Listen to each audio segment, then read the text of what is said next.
প্রত্যেক বছরের মতো এই বছরের রমজান মাসে অনেক বাচ্চারাই প্রথম রোজা রাখবেন। বাচ্চাদের রোজার শারীরবৃত্তীয় কিছু প্রভাব থাকে। শরীরে গ্লুকোজ লেভেল কমে যাওয়ার ঝুঁকি থাকে, হাইপোগ্লাইসেমিয়া, ক্লান্তি এবং ডিহাইড্রেশনের সম্ভাবনা থাকে।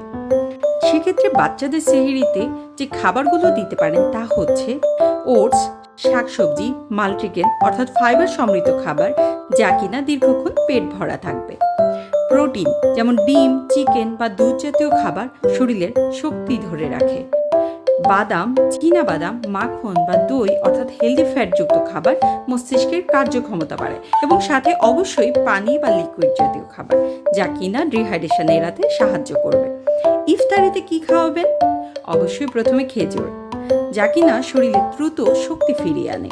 কলা, আপেল বা তরমুজ শরীরকে হাইড্রেটেড রাখে। কম চিনি ও ভাজা খাবার এড়িয়ে স্বাস্থ্যকর খাবার দিতে পারেন। ছোট্ট কিছু টিপস দিই। প্রথম রোজা হলে পুরো দিন রোজা না রেখে হাফ ডে রোজা ট্রাই করুন। পর্যাপ্ত ঘুমের ব্যবস্থা করুন। রোজার পাশাপাশি স্বাস্থ্যটাও গুরুত্বপূর্ণ। কেমন লাগলো আজকের ফ্যাক্টগুলো? যদি ভালো লেগে থাকে তাহলে আমাদের ফেসবুক, টিকটক, লিঙ্কডইন এবং ইউটিউবের সাথেই থাকুন। আল্লাহ হাফেজ।